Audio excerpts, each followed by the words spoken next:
35 for 3, it was looking a bit tricky, wasn't it? What did you say in that rain break when you came off? We just talked about how we were going to go about it. You know, it was important to get some sort of a partnership going, and how we were going to negate Australia's bowling. You know, they bowled really well up front. They asked a lot of questions and got the ball moving. So we felt that I suppose the positive way was the best way.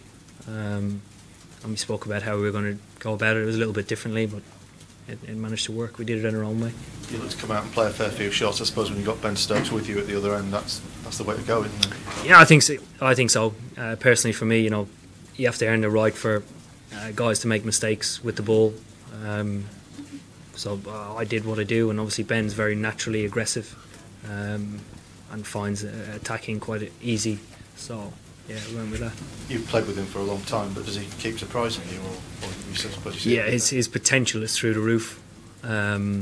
You know, I think he bowled 4 overs in his first spell, and then to go back to him at the end with two of the hardest overs to bowl, you know, sums him up. He took it on his shoulders. He did it at the IPL. He did it really well, and then his batting was exceptional. Very calm at the crease, very relaxed. You know, all those games he's played really came to the fore today. He was outstanding. Just on Ben, you know, possibly match-winning or match-defining performance. Runs out his captain. Talk us through that. Yeah, it wasn't. It was a mess up. The two of us, I think, were ball watching. I didn't hear what he said. I turned around and he was beside me. So, you know, if he had missed the stumps, I would have been in, quite fortunately. But when he goes and wins us the game like that, it doesn't really bother me. How lucky do you feel as a captain to have a player like that? You know, every team would want him in their side, wouldn't they? I think so. I think the IPL auction proved that. You know, he's always looking to influence the game, bat ball or even in the field. You know, even in the field today at mid-on, he saved a lot of runs where guys nearly nick him in order to gain momentum. But even we went through a period today, about 5 overs, where he was unbelievable. He always wants to be in the game. I think that attitude within itself. You know, a lot of guys with potential like that, when things aren't going your way, you know, back into a corner. But that's not Ben. Just the campaign so far. I mean, through to the semis, 3 wins. Do you have the belief now that you can go on and lift the trophy? I certainly think game on game we've grown in confidence. Certainly with our bowling unit is looking on form. The last 2 games we've proved that we can peg sides back regardless, you know, where they're at going into the last 15 overs of the game, which are normally probably 2 years ago a bit of a car crash for us. So that's a huge improvement, and our batting just seems to strive. Yeah. One aspect of the batting that's struggling is obviously Jason Roy. You said some things at the start of the tournament about backing him.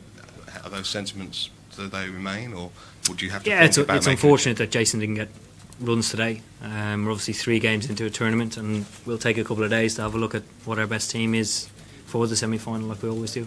Also have a look at the wicket. So you are prepared to sort of revisit that for a one-off? We revisit it every game. Every game, everybody's position, whether it can be changed around, can we do anything better, and that's where we come up with the mad ideas. Owen, given the situation, the opponent and the bowling attack you're up against, and their batting lineup as well, would that be one of the best results you've had since you became captain? I thought the New Zealand one was right up there. The New Zealand game was a bit dead and buried. The South African game at Southampton was definitely dead and buried. And I think the confidence in our bowling lineup is certainly growing. A really confident performance from Adil today. You left him out of the first game, didn't you? Which was, how did you do that and keep his confidence so high? He's quite a relaxed character, Adil. Him and Moeen have been very open to the fact that we got to go in with different balanced sides each time. You know, Moeen was left out of the Ireland games and then came back in at Leeds and pretty much won us the game with the bat and ball really well. Everybody within the group knows the page we're on at the moment. We're trying to win games of cricket, and everybody has bought into that fact, regardless if they've played or not. I'd just like to ask you, do you think if England can go on and win this tournament, do you think it can be the catalyst for a period of domination over the next few years, looking at what you have at your disposal? I think you're getting way ahead of yourself. The start would be winning the semi-final.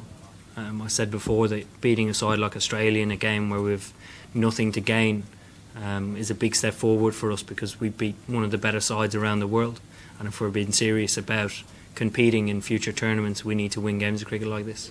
Oh, and I'll double barrel it, the last question here. So when you made the incision and got on top of Australia, did you feel like they fell away pretty quickly? They were a bit fragile. And secondly, how much of an influence was the crowd out in the Holly stand as just things took off and kicked off in that session as well? Is she talking about the last 15 overs? Yeah, so after the rain delay, how important was the crowd at the same time? Did you feel Australia were a bit fragile? No, probably not. No, they're a very threatening side. I thought the way in which we played forced a few errors here and there. They obviously bowled exceptionally well up front. And the crowd here have been brilliant for us for the last couple of years. They get right behind us. I don't think there's anything malicious in it, but they come, have a good time, and hopefully we entertain them. Owen, you briefly mentioned Adil Rashid. What do you think has been behind his rise in prominence, especially over the last year or so? Yeah, I think he had a really tough time in India, and that was highlighted quite a lot, particularly with the red ball. Certainly with the white ball, we understand where he's at and where we want him to be at, and managing that around difficult periods is important, because he needs to be in a headspace where he can learn from situations like that. A lot of people go to India as a spinner or a young spinner and don't come back from it. But from where he was there to where he is now, I think is a completely different bowler, because he has learned from playing against some of the best on some of the flattest wickets in the world. So when he comes up against a good opposition and there is a bit on offer, he can take advantage of that. He doesn't beat himself up too much. He's always looking to learn, always looking to get better, and today he was outstanding. Do you think he can still play red ball cricket for England? Absolutely. Absolutely. There's no reason why he can't. Okay, brilliant. Thank you. Thank you.